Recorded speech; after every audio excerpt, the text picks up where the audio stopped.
ಎಲ್ರಿಗೂ ನಮಸ್ಕಾರ. Welcome back to Sandhya Shetty's kitchen. ಇವತ್ತಿನ ವಿಡಿಯೋದಲ್ಲಿ ಉಡುಪಿ ಹಾಗೇನೆ ಕುಂದಾಪುರ ಕಡೆಗಳಲ್ಲಿ ಮಾಡುವಂಥ ತೊಂಡೆಕಾಯಿ ಹುಳಿನ ಯಾವ ಥರ ಮಾಡೋದಂತ ತೋರಿಸ್ತಾ ಇದ್ದೀನಿ. ರುಚಿ ಅಂತೂ ತುಂಬಾ ಚೆನ್ನಾಗಿ ಬರುತ್ತೆ.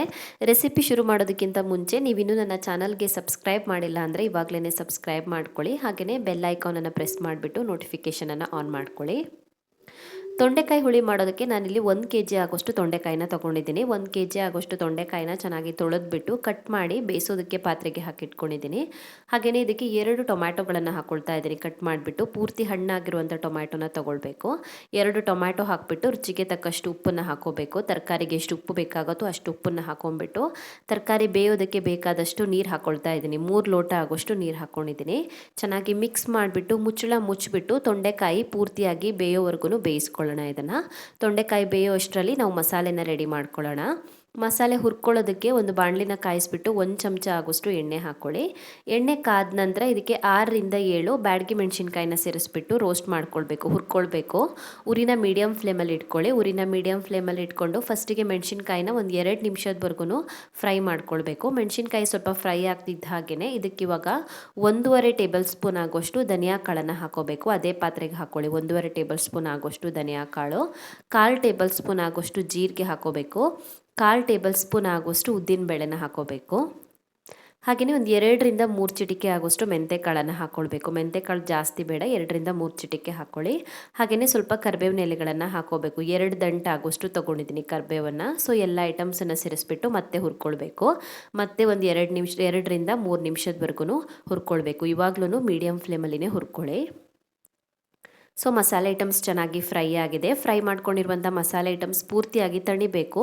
ತಣದಾದ ನಂತರ ರುಬ್ಕೊಳ್ಳೋಣ. ಇದನ್ನು ರುಬ್ಬೋದಕ್ಕೆ ಅರ್ಧ ತೆಂಗಿನಕಾಯಿ ಹಾಕ್ಕೊಳ್ತಾ ಇದ್ದೀನಿ. ಮೀಡಿಯಮ್ ಸೈಜ್ನ ತೆಂಗಿನಕಾಯಿನ ತುರಿದ್ಬಿಟ್ಟು ಹಾಕ್ಕೊಳ್ತಾ ಇದ್ದೀನಿ. ಅರ್ಧ ತೆಂಗಿನಕಾಯಿ ತೊಗೊಂಡಿದ್ದೀನಿ. ಸೊ ತೆಂಗಿನಕಾಯಿ ತುರಿನ ಸೇರಿಸ್ಬಿಟ್ಟು ಸ್ವಲ್ಪ ಅರಿಶಿನ ಪುಡಿ ಹಾಕ್ಕೊಳ್ಬೇಕು. 1/4 ಚಮಚ ಆಗುವಷ್ಟು ಅರಿಶಿನ ಪುಡಿ ಹಾಕ್ಕೋಬೇಕು. ಸಣ್ಣ ಪೀಸ್ ಆಗುವಷ್ಟು ಹುಣಸೆ ಹಣ್ಣನ್ನು ಹಾಕ್ಕೊಳ್ಬೇಕು. ಹುಳಿ ಜಾಸ್ತಿ ಬೇಡ, ನಾವು ಟೊಮ್ಯಾಟೊನೂ ಕೂಡ ಹಾಕ್ಕೊಂಡಿದ್ದೀವಿ. ಹಾಗಾಗಿ ಸಣ್ಣ ಪೀಸ್ ಆಗುವಷ್ಟು ಹುಣಸೆ ಹಣ್ಣನ್ನು ಹಾಕ್ಕೊಳ್ಳಿ. ಇದಕ್ಕಿವಾಗ ಅದಕ್ಕೆ ಎಷ್ಟು ನೀರು ಬೇಕಾಗುತ್ತೋ ಅಷ್ಟು ನೀರನ್ನು ಸೇರಿಸ್ಬಿಟ್ಟು ಮಸಾಲೆನ ನೈಸಾಗಿ ರುಬ್ಕೊಳ್ಬೇಕು. ಸೊ ನಾನು ಮಸಾಲೆನ ರುಬ್ಬಿಟ್ಟು ತೊಗೊಂಡು ಬಂದಿದ್ದೀನಿ. ನಾವು ಬೇಯೋದಕ್ಕೆ ಇಟ್ಟಿರುವಂಥ ತೊಂಡೆಕಾಯಿ ಕೂಡ ಚೆನ್ನಾಗಿ ಬೆಂದಿದೆ. ಚೆನ್ನಾಗಿ ಮಿಕ್ಸ್ ಮಾಡ್ಕೊಳ್ಳಿ ಒಂದ್ಸಲ. ಇದಕ್ಕಿವಾಗ ಬೇಳೆ ಹಾಕ್ಕೊಳ್ತಾ ಇದ್ದೀನಿ. ತೊಗರಿ ಬೇಳೆ, ಹೆಸರು ಬೇಳೆ ಅಥವಾ ಮಸೂರು ದಾಲ್ ಯಾವುದಾದ್ರೂ ಪರವಾಗಿಲ್ಲ. ನಾನಿಲ್ಲಿ ಮಸೂರು ದಾಲನ್ನು ತೊಗೊಂಡಿದ್ದೀನಿ. ಅರ್ಧ ಕಪ್ ಆಗೋಷ್ಟು ಮಸೂರು ದಾಲನ್ನು ಆಲ್ರೆಡಿ ಬೇಯಿಸಿ ಇಟ್ಕೊಂಡಿದ್ದೆ, ಅದನ್ನು ಹಾಕ್ಕೊಳ್ತಾ ಇದ್ದೀನಿ. ನೀವು ಹೆಸರು ಬೇಳೆ, ತೊಗರಿ ಬೇಳೆ ಯಾವುದಾದ್ರೂ ಹಾಕ್ಕೊಳ್ಬೋದು. ಸೊ ಬೇಳೆನ ಹಾಕ್ಬಿಟ್ಟು ನಾವು ರುಬ್ಬಿಟ್ಕೊಂಡಿರುವಂಥ ಮಸಾಲೆನ ಹಾಕ್ಕೋಬೇಕು. ಚೆನ್ನಾಗಿ ಮಿಕ್ಸ್ ಮಾಡ್ಕೊಳ್ಳಿ. ಮಸಾಲೆ ರುಬ್ಬೋದಕ್ಕೆ ಜಾಸ್ತಿ ನೀರು ಹಾಕ್ಕೊಳ್ಬೇಡಿ. ಸೊ ಇವಾಗ ನೀರನ್ನು ನೋಡಿಬಿಟ್ಟು ಹಾಕ್ಕೊಳ್ಬೇಕು. ಫಸ್ಟಿಗೆ ಒಂದು ಸಲ ಚೆನ್ನಾಗಿ ಮಿಕ್ಸ್ ಮಾಡ್ಕೊಳ್ಳಿ. ಬೇಳೆ ಮತ್ತು ಮಸಾಲೆ ಹಾಕಿಬಿಟ್ಟು ನೀರು ಎಕ್ಸ್ಟ್ರಾ ಬೇಕಿದ್ದರೆ ಮಾತ್ರ ಹಾಕ್ಕೊಳ್ಳಿ. ಜಾಸ್ತಿ ದಪ್ಪ ಅನಿಸಿದ್ರೆ ಮಾತ್ರ ನೀರು ಹಾಕ್ಕೊಳ್ಳಿ. ನಾವು ಆಲ್ರೆಡಿ ತೊಂಡೆಕಾಯಿ ಬೇಯಿಸೋದಕ್ಕೂ ಕೂಡ ಸಾಕಷ್ಟು ನೀರು ಹಾಕ್ಕೊಂಡಿದ್ದೀವಿ. ಸೊ ಮಸಾಲೆ ಹಾಕಿ ಮಿಕ್ಸ್ ಮಾಡಿಬಿಟ್ಟು ದಪ್ಪ ಅನಿಸಿದ್ರೆ ಮಾತ್ರ ನೀರು ಹಾಕ್ಕೊಳ್ಳಿ. ನನಗಿಲ್ಲಿ ನೀರು ಹಾಕ್ಕೊಳ್ತಾ ಇಲ್ಲ ನಾನು, ಹದ ಕರೆಕ್ಟಾಗಿದೆ. ರುಚಿಗೆ ತಕ್ಕಷ್ಟು ಉಪ್ಪು ಹಾಕ್ಕೊಳ್ತಾ ಇದ್ದೀನಿ. ರುಚಿಗೆ ತಕ್ಕಷ್ಟು ಉಪ್ಪನ್ನು ಹಾಕಿಬಿಟ್ಟು ಮುಚ್ಚಿಬಿಟ್ಟು ಇದನ್ನ ಒಂದು 10 ನಿಮಿಷದವರೆಗೂ ಕುದಿಸ್ಕೊಳ್ಬೇಕು. ಸೊ ಮಸಾಲೆನ ಒಂದು 10 ನಿಮಿಷ ಕುದಿಸ್ಕೊಂಡ ನಂತರ ಒಗ್ಗರಣೆ ರೆಡಿ ಮಾಡ್ಕೊಳ್ತಾ ಇದ್ದೀನಿ. ಒಗ್ಗರಣೆ ಪಾತ್ರೆಗೆ ಒಂದು 2 ಚಮಚ ತುಪ್ಪ ಅಥವಾ ಎಣ್ಣೆ ಹಾಕೋಬೇಕು. ಎಣ್ಣೆ ಅಥವಾ ತುಪ್ಪ ಕಾದ ನಂತರ ಇದಕ್ಕೆ ಇವಾಗ 1/4 ಚಮಚ ಆಗೋಷ್ಟು ಸಾಸಿವೆ ಹಾಕ್ಕೊಳ್ತಾ ಇದ್ದೀನಿ. 1/4 ಚಮಚ ಆಗೋಷ್ಟು ಜೀರಿಗೆ ಹಾಕ್ಕೊಳ್ಬೇಕು. ಹಾಗೆಯೇ 1/4 ಚಮಚ ಆಗೋಷ್ಟು ಉದ್ದಿನ ಬೇಳೆನ ಹಾಕೋಬೇಕು.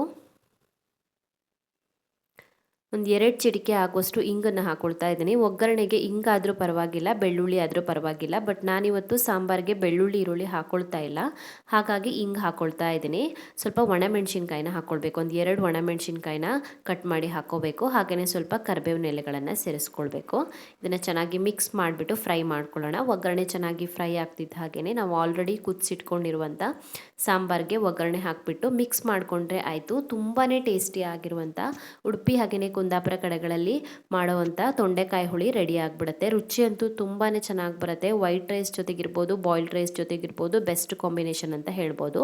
ಒಗ್ಗರಣೆ ಹಾಕಲೇಬೇಕಂತೇನಿಲ್ಲ, ಒಗ್ಗರಣೆ ಹಾಕದೇನೂ ಮಾಡ್ಬೋದು, ಅದು ಕೂಡ ರುಚಿಯಾಗಿರುತ್ತೆ. ಸೊ ಒಕೇಶ್ನಲಿ ಮಾಡೋದಾದರೆ ಒಗ್ಗರಣೆ ಹಾಕ್ಬೋದು. ಡೈಲಿ ಬೇಸಿಸ್ ಆದರೆ ಎಣ್ಣೆ ಬೇಡ ಅನಿಸಿದ್ರೆ ಒಗ್ಗರಣೆ ಸ್ಕಿಪ್ ಮಾಡ್ಬೋದು. ಸೊ ರೆಡಿ ಆಗಿಬಿಟ್ಟಿದೆ ತೊಂಡೆಕಾಯಿ ಹುಳಿ. ರುಚಿ ಅಂತೂ ತುಂಬಾ ಚೆನ್ನಾಗಿ ಬರುತ್ತೆ. ನೀವು ಕೂಡ ಒಂದ್ಸಲ ಟ್ರೈ ಮಾಡಿ. ಸೊ ನಿಮಗೆ ಈ ರೆಸಿಪಿ ಇಷ್ಟ ಆಗಿದ್ದರೆ ವಿಡಿಯೋಗೊಂದು ಲೈಕ್ ಕೊಡಿ, ಕಮೆಂಟಲ್ಲಿ ತಿಳಿಸಿ ಹೇಗಿದೆ ಅಂತ. ಇನ್ನೂ ಹೆಚ್ಚಿನ ವಿಡಿಯೋಗಳಿಗೆ ನನ್ನ ಯೂಟ್ಯೂಬ್ ಚಾನಲನ್ನು ಸಬ್ಸ್ಕ್ರೈಬ್ ಮಾಡ್ಕೊಳ್ಳೋದನ್ನು ಮರಿಬೇಡಿ.